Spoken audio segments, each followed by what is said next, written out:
Hey, friend, welcome back to She Said, podcast. I'm your host, Laura Cox Kaplan, and I'm really happy to welcome you here today. We are kicking off something that I have been looking so forward to, our summer beach read series. Over the next several weeks, I'm going to be sitting down with a few authors who I love. I've loved their books. I love them as women. And they're sharing not only their fabulous books, but they're teaching us what they've learned along the way. We're going to talk about career pivots, obviously pivoting into writing.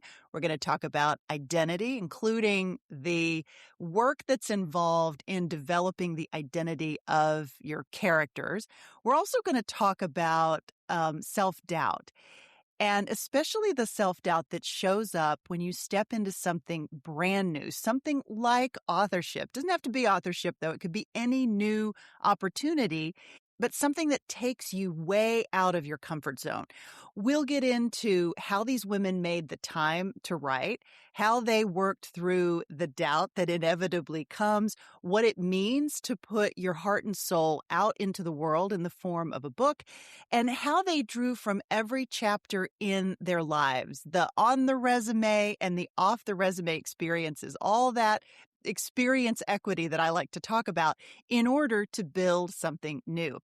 I can't think of a better guest to launch this series with me than Chassity Evans. Now, you may have first discovered Chassity more than 15 years ago through her beloved blog, Look, Linger, Love. She launched that back in 2010, and she grew into one of the most trusted voices in the Charleston content creation community. With the launch of her debut novel and the brand new website, you will now find her at chassityevans.com or on Instagram at Chassity Evans. Her brand new book, Pink Sand Summer, will be out in May of 2026, and it is available now for pre-order. I'm going to include a link in the show notes for this episode. It's episode 363, where you can pre-order. And I will tell you, it is the perfect book to launch your summer reading series. Now, in my conversation with Chassity, we talk about what it really looks like to bring a book into the world while at the same time running a thriving content business. She talks about the joy in her process, which I think is an element that is so important when we talk about things like the messy middle. When you're in the middle of a project or maybe a goal, it can be the hardest part to continue to slog through. But she talks about the importance of really tapping into the joy that is part of the process. We also get into something that I think you will absolutely relate to, which is how her 15 years of putting herself out there publicly on social media through her blog and through Instagram, how it helped prepare her for the vulnerability of authorship.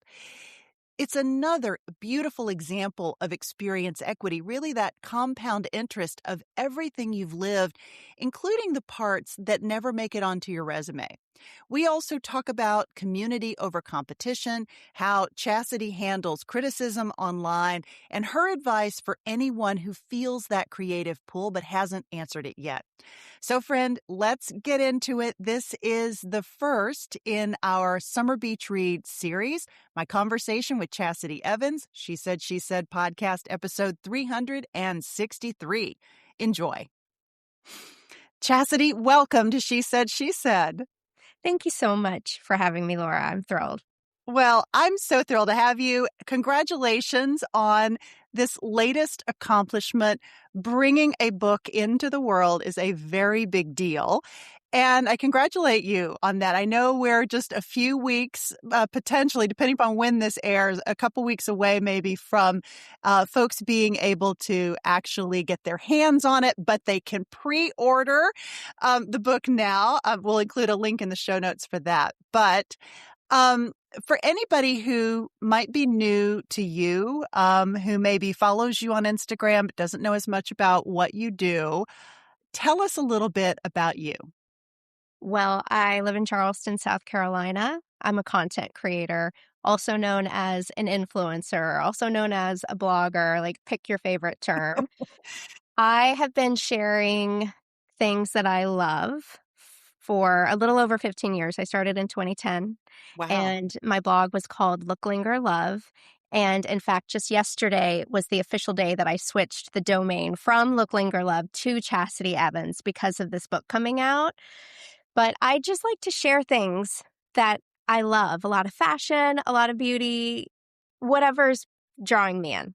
Yeah. How did you get started in that? Because you don't just share things that you love. You have made a business and a career out of content creation, out of being an influencer, whatever term that you want to use.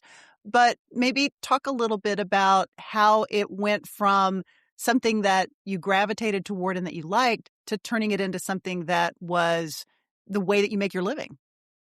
I think consistency, showing up every day was always important. Even when I started it in 2010, this was pre-affiliate networks. So Mm. when I started, I never even dreamed of making any kind of income from sharing. It was really just about being in the community, the blogging community, and building an audience of friends, basically, that I wanted to chat with and share with every day. So when the affiliate networks started popping up, that was the huge game changer for this industry. Uh-huh. And just showing up every day there with your friends, your followers, your audience is key. Yeah, really interesting. So, talk a little bit about what a day in the life is like for you as a content creator. What does that look like? I don't think it's as exciting as it probably looks like on online. It looks very glamorous.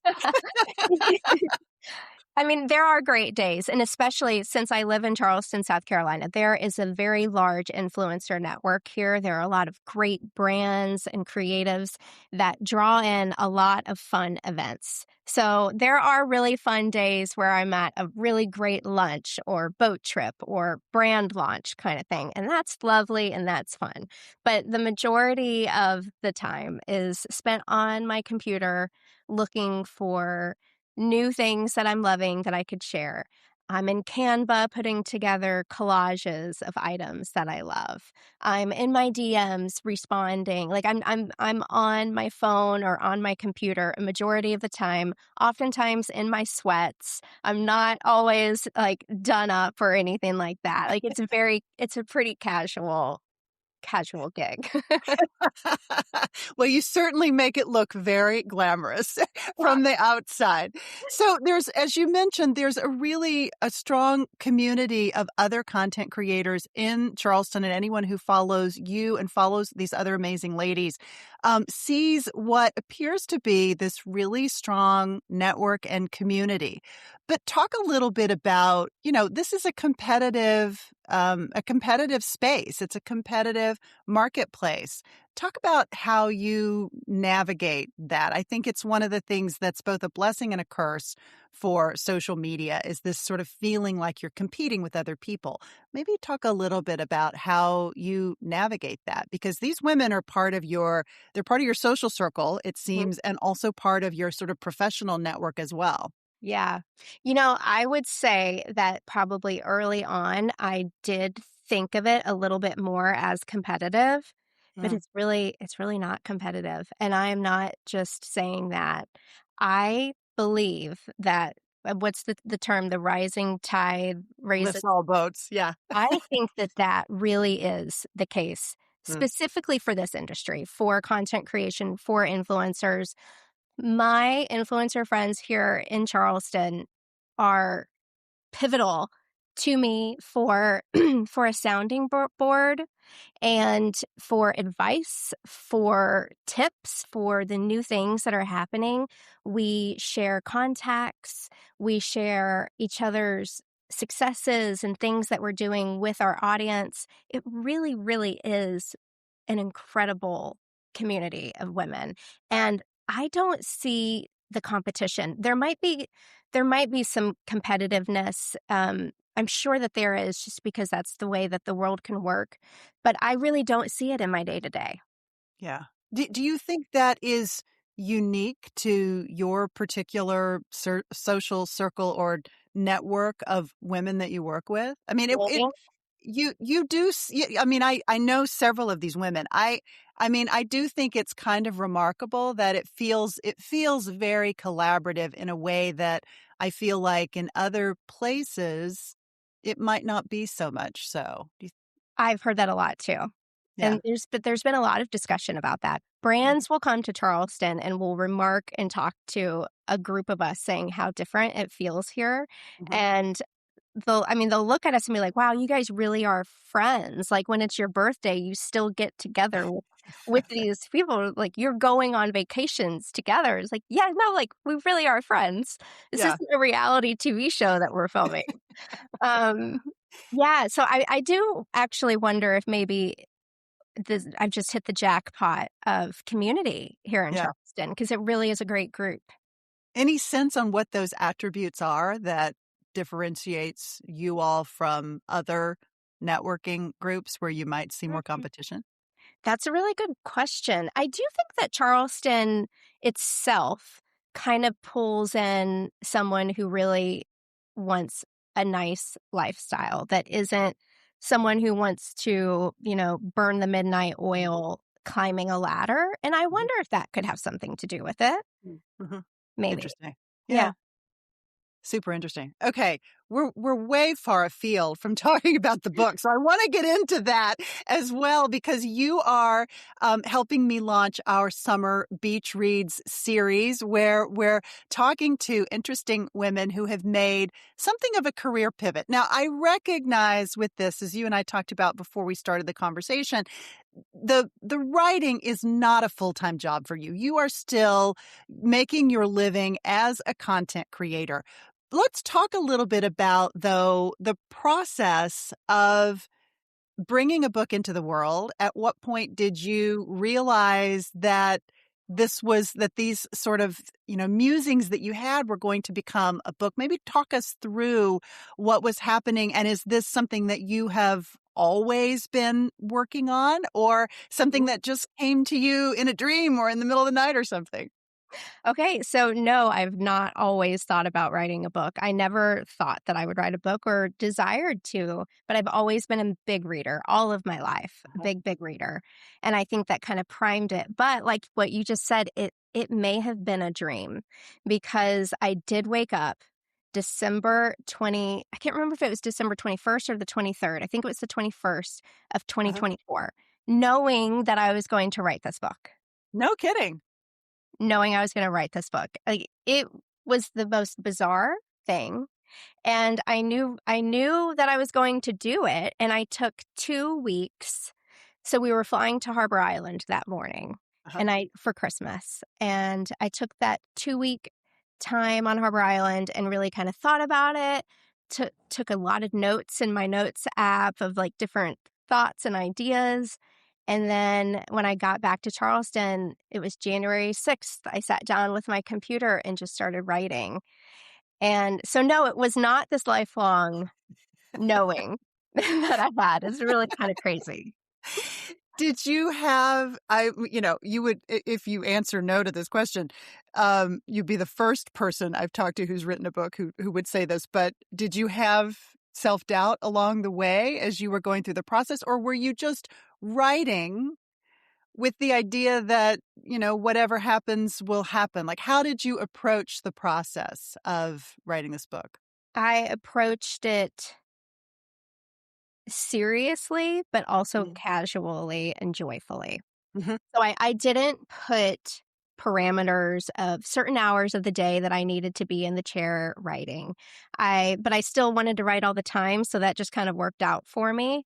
Yeah. Um, I really just approached it in this joyful kind of way, if that makes sense. Yeah. Yeah. How did you get there? Because I'm a struggling author, as so many women listening to this podcast probably are. Lots of people feel like they have a book inside of them.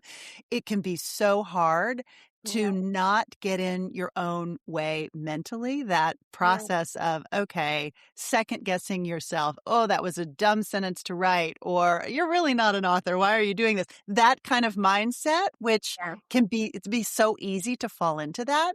Yeah. Maybe talk about, was there anything that you did or told yourself, or maybe a practice that you went through that kind of helped you navigate that? Okay, so while I am actually writing, or I should say was for this book, while I was actually writing the book, I would be so confident. This is the best thing ever. And there was no doubt in that moment. But then the next day, when I would reread what I had written, is when the doubt is when the doubt would come in. And I would just think, God, that's horrible. And I would go back through and I would kind of edit that. And I've been doing a lot of reading and listening to various authors and advice for writing, and some people say you shouldn't do that. Like, just get the Right. messy draft out of the way. And I would kind of edit as I went. So there was definitely a good deal of self doubt, especially because I don't have any kind of formal writing training Yeah. whatsoever. I was an apparel merchandising major in college, and I've never taken like a writing class after college or anything like that. So there was self-doubt. However, hiring a great editor Hmm. gave me the confidence to feel good about what I was doing, where I was going, and getting her feedback was everything, you know? Yeah. It helped me feel confident in what I was doing and in the Yeah. story. Yeah. How did you incorporate the writing into your day-to-day life? Did you put a pause on the other piece of business in order to focus on this? Or were you like, okay, every morning at, 4 o'clock in the morning, I'm going to wake up and this is going to be the first thing I do. How did you structure your day to Well, I'm incorporate not an early bird, so it was not a 4 a.m. thing. I was most productive in the evenings and on the weekends while that? writing Pink Sand Summer. And I think that is because that's when I would get the least amount of interruptions with dings and emails and DMs that I needed to respond to. So, majority of my writing, I missed out on a lot of socializing, probably with friends last year specifically. I would admit, like Josh, my husband, would go over to the neighbors, and I would stay home on that Friday night and I would write. So, yeah, I think that's probably how I fit it in. I do think I lessened the amount of content creation I may have been putting out at Mhm. times. But as you know, writing a book, it kind of comes in waves. When you're in the thick of the writing of it, it's pretty intense. But then I would give it to my editor, and I might have 3 or 4 weeks where I wasn't thinking about the book, so that when I Yeah. went back to it, it would be the fresh eyes. Yeah. I think that balancing the mental drain, sort of the mental load of really being deep into the writing process and then having to pivot to other types of content creation. I think that from my standpoint, like that's really hard. I find some people can do that more seamlessly, but I Mm. think that's kind of a hard thing to be able to sort of pivot from one to the other and sort of turn your brain. My brain just doesn't work like that. I go deep and we're there or we're Yeah, not, right? hearing you say that, I wonder if that's part of why I leaned more in the evenings and on the weekends, because it did feel like less of a time for the content creation. I Yeah. also learned that I do not like to be interrupted while I'm writing. I want to be all by myself in complete silence. Yeah. Yeah. I Yeah. mean, again, I think it's probably part of that really maximizing and leveraging your mental brain power. Again, people are not everyone's like this, but I that's certainly my process. And I think it's part Yeah. of why it's been so hard to ultimately complete my own project because it's really hard to get in that space consistently. Yeah. And it's Um, a very different headspace for me than my content creation side. Content creation side, all sorts of things can be going on around me, and it's totally yeah. fine. But when I'm writing in the book, I'm in the zone. And if I get interrupted, it pulls me out and almost makes me angry. Talk about what that space feels like for you? Sort of dig in a bit more into the difference there, because I think that's such a fascinating piece of your sort of process. Yeah, it was so interesting to me because it wasn't a trance or anything like that, but it would almost be the best word that I could picture, like, just this calmness, and I remember just as I would be typing that I could see what I was writing kind of play out in front of me visually. Hmm. Um, so it's almost like I would be watching a movie and kind of writing it at the same time.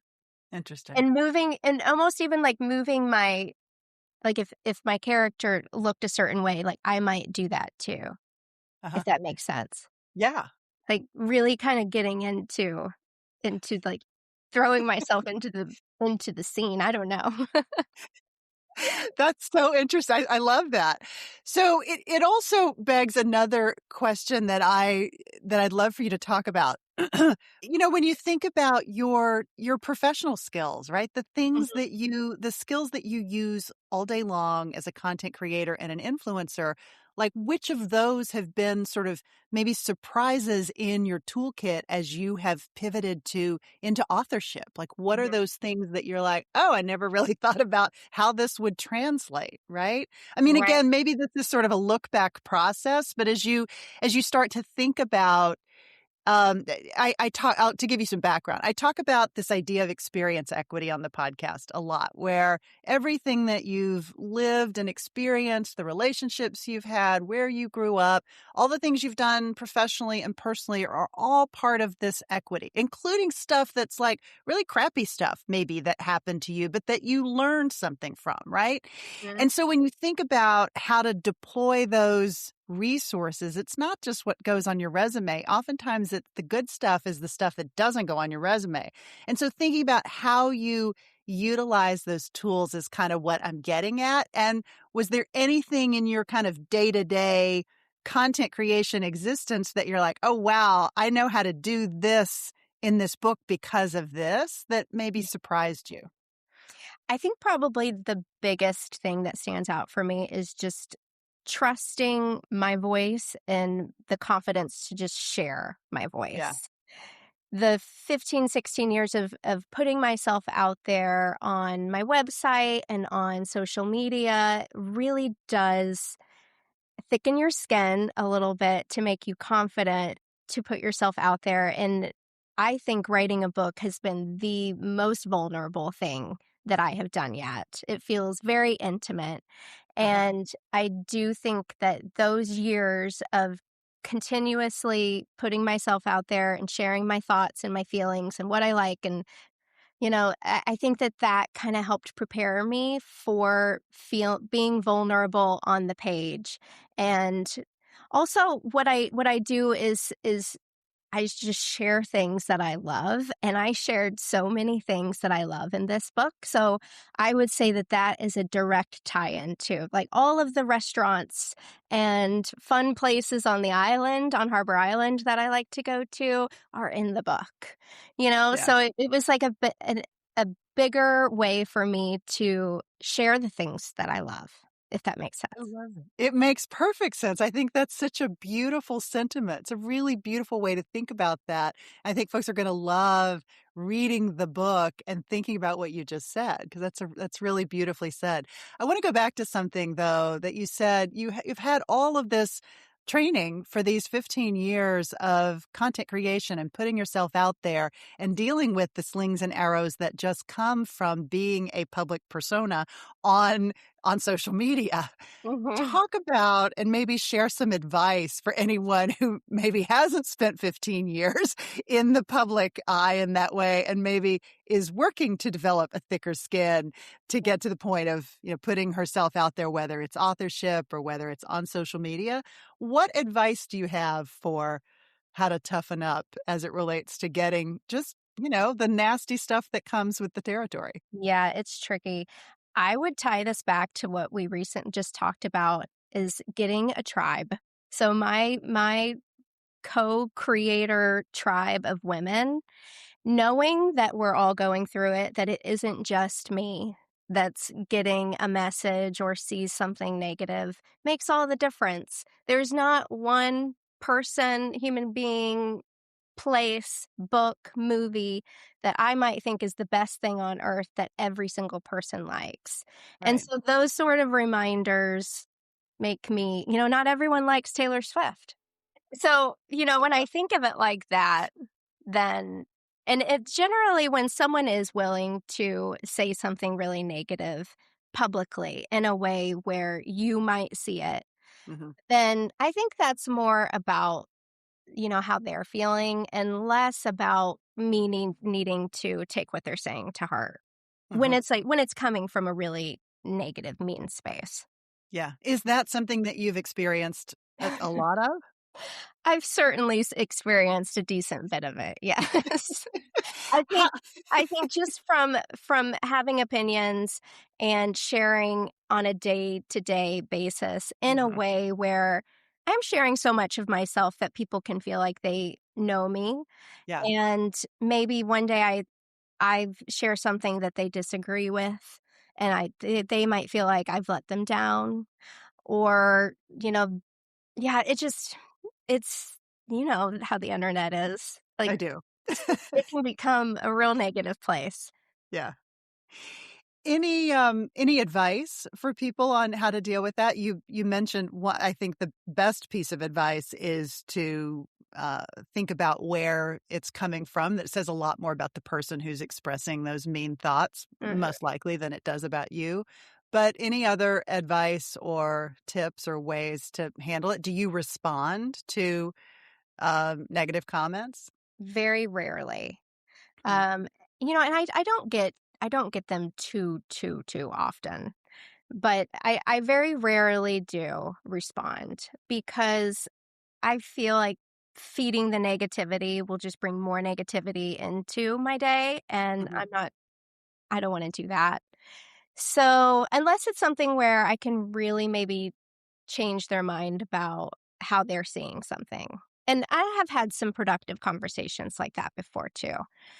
But I would say what always makes me feel better is knowing that it's not just me Yeah. and listening to my gut about what the negative thing is that they're saying. And if my gut tells me that there was nothing wrong with my dress or whatever it was, like that feeling that I had shared, um, if my gut tells me that it's okay, then I'm going to always follow my gut. Yeah. Yeah. Let's talk about, I think you mentioned earlier, your target audience as it relates to your content creation, Mhm. and then how you thought about your target audience for the book. Is it the same target audience? Did you sort of use the target audience that you've developed over these years to think about, okay, this is who I'm writing for? Maybe talk about how you went through that process. Yeah, probably a little bit. I definitely want my audience to read the book. And I think that if they've enjoyed following me and chatting with me and seeing the type of content that I share, then I do really think that I have been writing for that specific reader. Mhm. I think I wrote it for myself. I think I wrote it for lovers of Harbor Island. I think I wrote it for lovers of romance books, Uh-huh. for lovers of people who love an early 2000s rom-com movie. Um, I really feel like it's kind of a wide net because it's just this happy, joyful getaway kind of story. Yeah, it is I the do think perfect beach read. yeah, and I do think that I had my audience in mind. Like, Yeah. the people that I'm in my DMs with, chatting with, I could picture them reading it. Yeah. Yeah. I love that. I love that. So, Chassity, let's talk a little bit about the book publishing process that you went through. I know you mentioned that you are self-published. Maybe talk about how you picked the path, because there's a lot of different paths that you can take in getting a book published. So maybe why did you decide to go that route? I think one of the great things about never having thought that I would write a book, I didn't have this grand thought process of how it had to happen for me. So I walked into this with my eyes open to all possibilities. And I started sharing that I was writing a book early on Instagram with my audience. And a friend of mine who works with Amazon KDP Publishing messaged me and was like, I'm here and can help you with any kind of questions, advice. And she really kind of changed the game for me and excited me for self-publishing. Mhm. Um, the whole idea of querying kind of sounds like a nightmare. Yeah. I'm glad that I skipped that, and I'll have full ownership of Pink Sand Summer, and that makes me feel really good. I love looking at analytics, and I'll be able to see all of my own analytics, and, it was a really easy decision for me. Interesting. How do you manage book sales if you're self-published, or the route that you took being self-published? Does that mean you purchase the books and people purchase books from you, or what's the process that you went through? So I've self-published through Amazon's KDP program, and they Oh, do gotcha. print on demand. Okay. So every time someone orders through Amazon, it is printed right then and shipped out. So I don't have to pre-purchase any of these and store them in my house. That would not have been an option for me, for most people, I imagine. Filling up your garage with your Yeah, no way, no way. And shipping it myself, I can't imagine doing that. So it's a print on demand, process. Uh-huh. And I'm also on Ingram Spark. So that's also print on demand and is where bookstores and libraries can purchase the book too. Fantastic. And the fact that you are very good at sales, right, because of your content creation background, Mhm. I think it makes all the sense in the world that that would be the path that you would take. It did feel like a leg up and Yeah, a reason why I felt, well, why not try it? I right. don't have any great expectations one way or another for how this will go. This is really a passion project that I'm working on. Let's really learn exactly how this process goes. I'm fortunate that I know a lot of content creators and have a lot of influencer friends. And, I'm mailing them out to a lot of my friends, and we'll see how it goes. But I Yeah. feel really good about it. Yeah. Yeah. Well, I think that community piece is so important. Whatever path that you take in publishing, having that community so that people are kind of ready and prepared to buy the book, to talk about the book, to share the book, all those sorts of things can make a big, big difference. So that's really interesting, the process that you went through. Yeah. It's been a really great process, really. I highly recommend it. I've been doing a lot of research on publishing in general over the last year.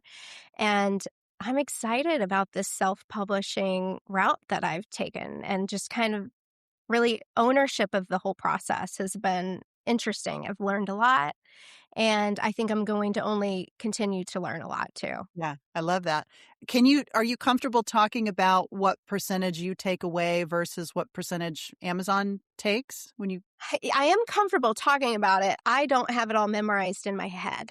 I Uh-huh. know I want to say it's if you price it between specific prices. So I think for ebook, if you're $9.99 or under for your Uh-huh. price, then you make 70% of the sale. But Uh-huh. if you go over $9.99, then I want to say then that drops, that percentage that you would earn drops a great deal. And I don't want to say that amount because I can't remember exactly. Maybe Mhm. around 40. Uh-huh. Um, and then paperback, I don't remember that one either. Yeah. And your book is out in paperback, right? Yeah, yeah, It's so it'll be paperback version. paperback, Yeah. ebook, and also audio. Yeah. Yeah, Awesome. Oh, yeah. paperback is perfect for beach read. Nobody It wants a is, hardback at the beach. it is. I'm curious, do you listen to books on audio?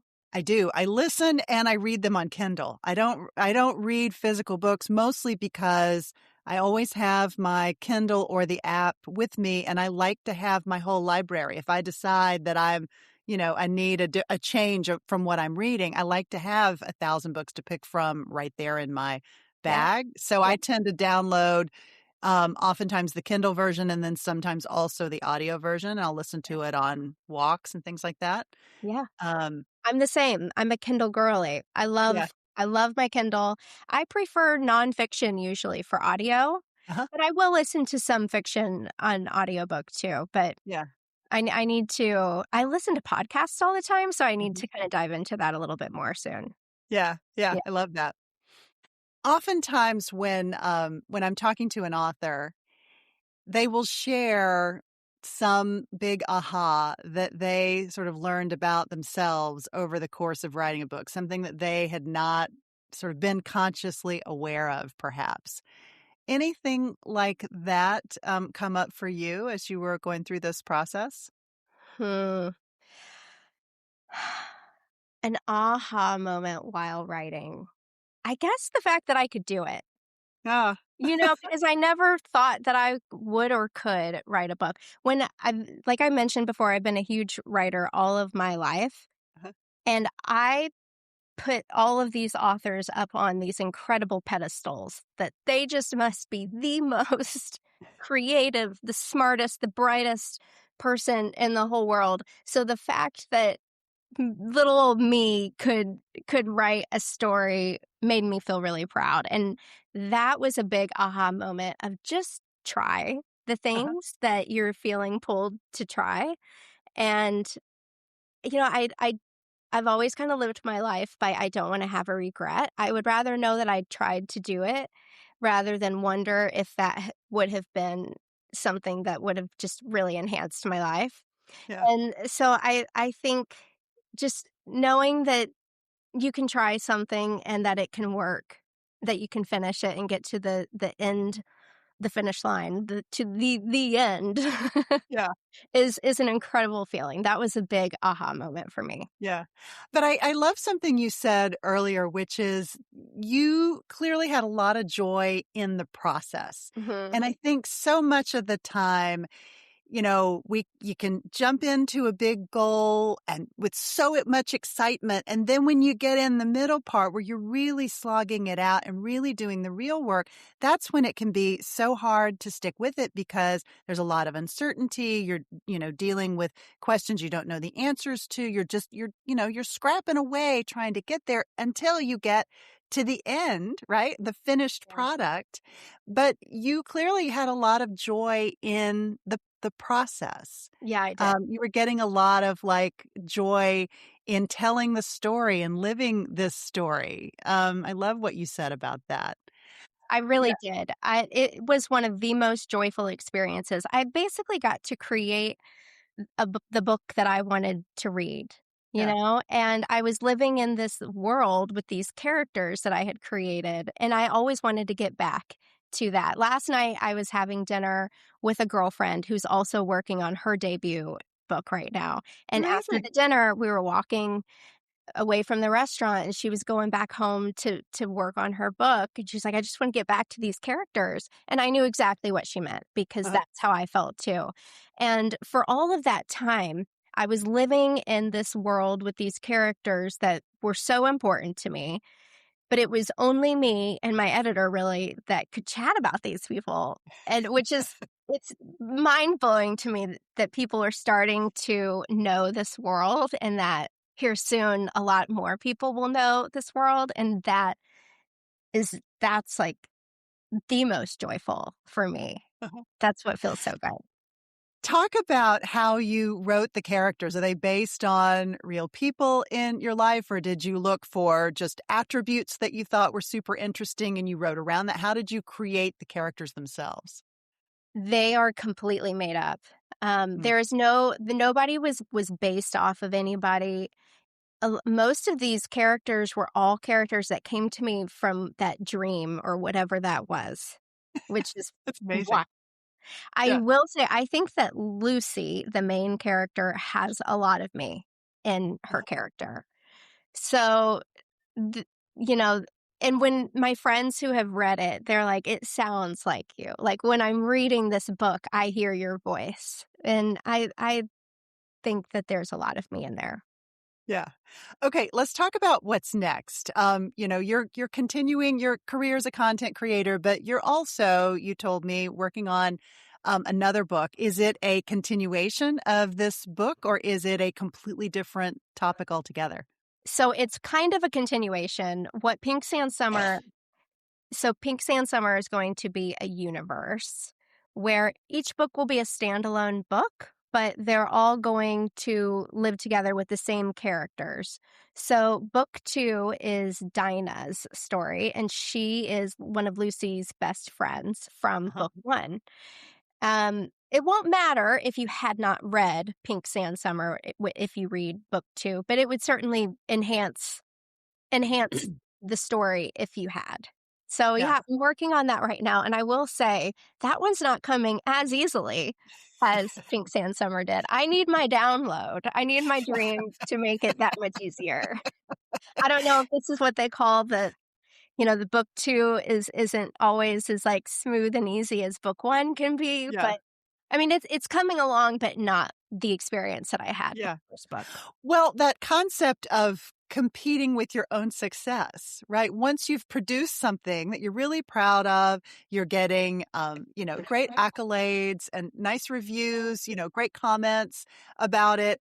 And then you sit down to do it again or to do sort of the next iteration. And it can, that's a thing that lots of creatives talk about, how challenging it can be to compete with yourself. Yeah. I'm experiencing that right now. If you have Yeah. any tips. I wish I did. I haven't produced book 1 yet. No, I think it's so interesting. And I'm going to be curious to have you back when book 2 comes out to talk about this I would and other elements. Okay. The book's available for pre-order. We're in the perfect zone where folks should be collecting their summer beach reads. Yeah. This is an excellent one to add to the list. I really, really loved it. It's a fabulous book. Thank you so much. My hope is that people will read Pink Sand Summer and go to Harbor Island and experience everything that they experienced while reading the book. I would love to see book clubs choose this book and do a little girls trip over to Harbor Island. That would Oh, so make fun. my heart happy. That's so fun. You may find yourself in the bed and breakfast business before you know. hosting book clubs. That would be so fun. Oh, so I guess they could come stay there. You're in the process of redoing a house there, right? Oh, no, so we already redid it. We bought it in 2016. Okay. And the name is Coral House, and we rent it out, and it's right there on Bay Street. It's a happy, historic home, and that brings a lot of joy to my life, too. But I really enjoy when the renters come, and they'll share photos, and I'll see them on Instagram, and that's been great. How much did the house process play into your sort of some of the vignettes that you talk about in the book? Not too much, because some of that stuff isn't as fun. And I really wanted to keep this fun and not, a construction zone kind of thing. But, things move slowly on Harbor Island. But definitely the community feeling that I get from having a house there and feeling like I have, a nice community on Harbor Island, that feeling definitely came into the writing of the book. Yeah. Yeah. I love that. I have loved this conversation. You mentioned you have a new website. Again, maybe tell people where they can find you and purchase the book. Yeah, so my website is chassityevans.com. On Instagram, you can find me, Chassity Evans, Substack. Trying to do a little bit more on TikTok nowadays. And yeah, I would love to connect. That's awesome. Chassity, thank you. Really Thank appreciate you it. so much, Laura. I really appreciate the time. It's been so much fun.